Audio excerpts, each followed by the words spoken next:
Assalamualaikum warahmatullahi wabarakatuh. Jumpa lagi sahabat Kodir Channel di edisi saat ini yang akan kita bahas mengenai penyediaan pakan yang relatif murah tapi berkualitas.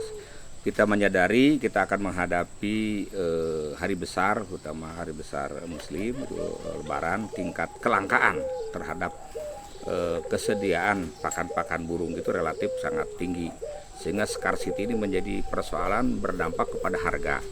Dan ini bagi peternak-peternak kecil sangat terasa sekali dampak harga pakan khususnya millet yang melonjak sampai 2 kali lipat dari harga biasanya. Ini berdampak juga terhadap harga burung, mau jual berapa harga burung itu. Nah, ini sebetulnya bagi peternak jangan menjadi hambatan terhadap ketersediaan millet dengan harga yang mahal. Karena jujur saja lah, burung perkutut ini adalah burung domestik, burung lokal, burung yang ada di Asia. Jadi sebetulnya kalau berbicara millet itu, sebetulnya millet itu kan diproduksi di Amerika atau di beberapa negara lain. Jadi sebetulnya nggak ada pernah bertemu sebetulnya antara millet dengan burung perkutut ya sebetulnya. Tetapi karena memang mencoba dipaksa mereka dilatih terbiasa dengan millet, jadi millet menjadi makanan pokok. Kalau dulu orang tua nggak ada yang namanya millet, kadang-kadang jewawut, gitu, beras merah, gabah dan sebagainya. Itu kan pakai itu. Nah, ini solusi yang harus kita selesaikan lah. Kalau saja sebut saja saat ini millet sampai harganya 450.000, berarti rata-rata per kilo ini ya bisa mencapai di atas 20.000. Mungkin kalau keceran peternak kecil bisa sampai 25.000. Ini bagaimana persoalannya? Nah, pilihan-pilihan bisa kita ambil dengan cara membuat formula pakan yang relatif kalau koefisien tersebut secara rata-rata akan menjadi murah. Kalau millet harganya 25.000, millet putih harganya 25.000 ya, 25.000. Kita gabunglah dengan millet merah. Millet merah mungkin harganya sekitar ya 17.500. Jadi 25.000 tambah 17.000. Ditambah lagi ini dengan beras merah. Nah, beras merah kan cuma 10.000. Beras merah cuma 10.000.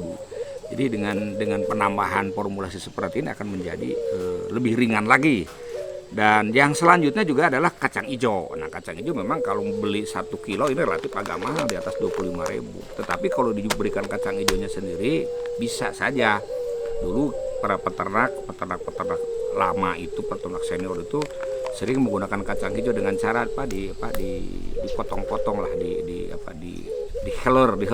Dalam arti dibuat pecahan-pecahan kecil lagi digabungkan dengan ini. Tapi kan harganya relatif lebih mahal lagi, di atas harga millet. Nah, pilihan saya adalah dengan cara dikecambahkan, karena dengan dikecambahkan ini volume pakan itu menjadi meningkat 3 kali lipat. Sebut saja 1 kilogram kacang hijau itu bisa menjadi 3 kilogram kacang hijau yang dikecambahkan. Dan dengan dikecambahkan ini akan terdapat satu signifikansi terhadap kualitas nutrisi. Kadar kalori pada waktu menjadi kacang hijau hanya sekitar 6,9, sedangkan kalau menjadi kacang hijau di atas 10. Jadi berarti 2 kali lipat, relatif 2 kali lipat lebih tinggi. Termasuk juga kandungan-kandungan. Pada waktu kacang hijau itu menjadi vitamin B dominan. Tetapi kalau sudah menjadi kecambah, ini dominannya di vitamin E, vitamin A, termasuk juga mineral yang dibutuhkan, termasuk zinc dan kalium. Ini sangat penting dalam rangka proses metabolisme tubuh, termasuk juga pembentukan hormon daripada burung itu sendiri. Jadi kita dengan cara mengkonversi seperti ini akan memudahkan kita menciptakan pakan yang berkualitas tapi dengan harga murah. Jadi kalau hanya menggunakan millet merah saja 25.000 per kilo. Nah, kita campur dengan millet merah 17.500. Ditambah lagi dengan 1 kilogram beras merah 10.000. Ditambah lagi dengan ini hitungannya sekitar 7.000 lah. 7.000 karena bisa sampai 3 atau 4 kali lipat lebih besar volumenya. Sehingga dengan ini rata-rata mungkin pakan kita ini di bawah 15.000, di bawah 15.000 per kilo. Nah, tapi caranya ini mohon sekali lagi perlu diadakan pembiasaan, melatih burung-burung kita. Nah, misalnya di burung-burung puter yang suka melolos perkutut, coba diberikanlah sedikit-sedikit dengan cara sedikit-sedikit, insya Allah nanti menjadi terbiasa. Termasuk juga di kandang. Tapi ini hati-hati untuk beras merah, kalau digabung dalam jumlah besar ini harus juga direbus atau direndam dengan air panas. Maksudnya adalah pada waktu digabung dengan millet, kadang-kadang kalau disimpan menjadi pakan stok sediaan yang lama ini sering terjadi kutu. Nah, saya biasa direndam dengan air panas. Kalau bisa ditambah dengan konsentrat PB. Per 1 kilo bisa sajalah diberi 4 atau 5 sendok konsentrat PB. Tujuannya adalah untuk meningkatkan kualitas dari pakan kita sendiri. ya walaupun dengan digabung dengan berbagai biji-bijian yang ada, tetap kualitas kita meningkat dengan baik.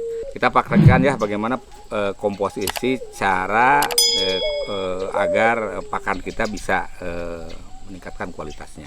Kita praktekkan komposisinya. Pertama kita siapkan dulu millet putih ya. Millet putih. Ini satu bagian, sebut saja satu bagian seperti ini. Nah, millet putih satu bagian. Nanti ini silahkanlah koefisiennya bisa kita rubah, misalkan 1 kilo, 1 kilo, 1 kilo, 1 kilo. Kalau ini sampai wadah aja lah sampai pada. Ya ini juga satu apa? Nah ini sama. Sama.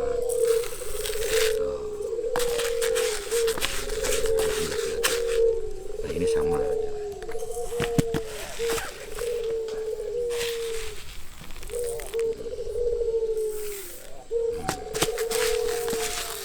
Untuk langkah yang pertama supaya burung tidak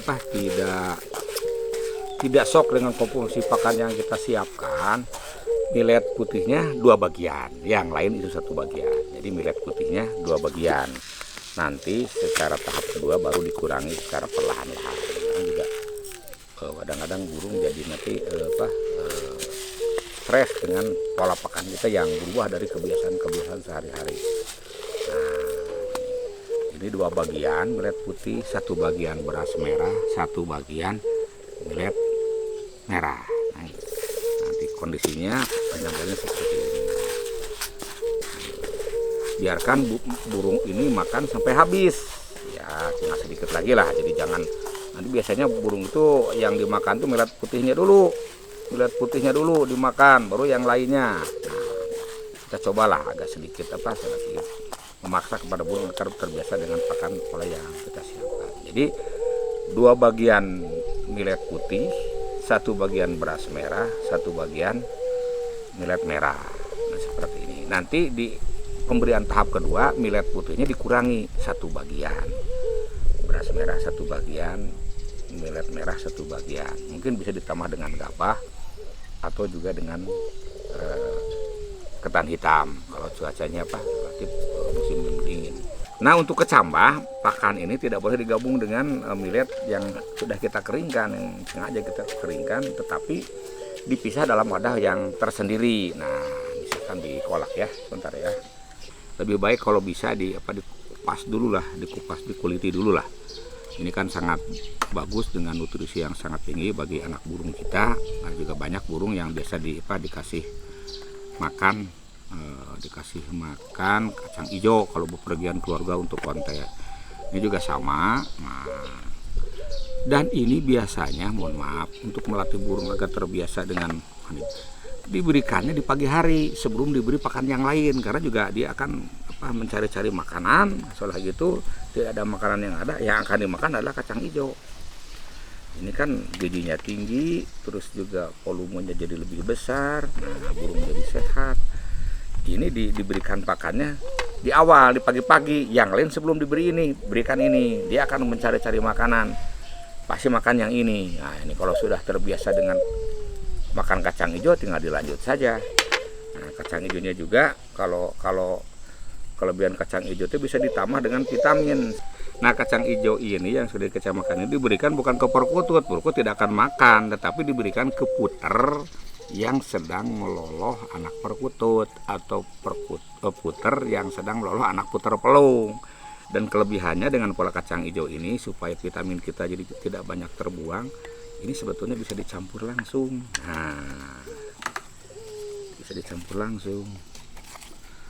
Nah, ini caranya digalau segini. Nah, jadi warnanya kuning. Jadi vitamin kita tidak habis terbuang, langsung dimakan oleh burung puter yang akan menyuapi burung perkut kita, yang akan menyuapi puter pelung kita. Ini kan lebih efektif. Dia makan sampai 20 biji puter kita akan dengan vitamin yang lengkap. Nah, air minumnya air minum biasa aja lah. Jadi sekali lagi ingat bahwa millet bukan segala-galanya. Dulu juga nggak ada millet, burung perkutut ternak berjalan dengan baik. Nah sekarang juga kalau millet mahal, kita punya pilihan lain, bisa pakai Jawa Bud, mungkin pakan-pakan yang lain lagi. Jadi inilah salah satu cara bagaimana kita menjelaskan persoalan harga mahal ini dengan kebiasaan. Tapi kalau ini sudah terbiasa setiap hari kita berikan kepada mau millet harga mahal juga, nanti kita bisa kurangi volumenya. Dan kita menjadi menu makanan kebiasaan burung kita dengan paket biaya murah. Karena biasanya di aneka budidaya ternak itu yang menentukan sukses itu daripada bagaimana memangkas efisiensi dari harga pakan. Itu kuncinya sih sebetulnya. Efisiensi harga pakan adalah menjadi penentu kualitas kita dapat bersaing dengan yang lain. Di ayam juga sama, kalau kita bisa memangkas harga pakan kita akan unggul. Termasuk juga mungkin di ikan juga sama, perbedaan kita dengan lain juga. Termasuk juga di burung perkutut. Kalau harga milletnya sudah mahal, mungkin juga akan menjadi harga penjualan burung kita akan menjadi mahal. Tapi kalau bisa menekan kualitas, ya bisa menekan harga pakan dengan kualitas yang sama, berarti kita akan tetap survive dengan kondisi apapun daripada burung kita, ternak kita. Itu saja saya titip. Sekali lagi, dulu itu tidak ada millet. Tapi sekarang millet menjadi masalah karena kesalahan kita sendiri sebagai peternak yang membiasakan millet menjadi menu makanan sehari-hari bagi burung kita. Itu saja. Sekali lagi mudah-mudahan ini bermanfaat. Demikian, assalamualaikum warahmatullahi wabarakatuh.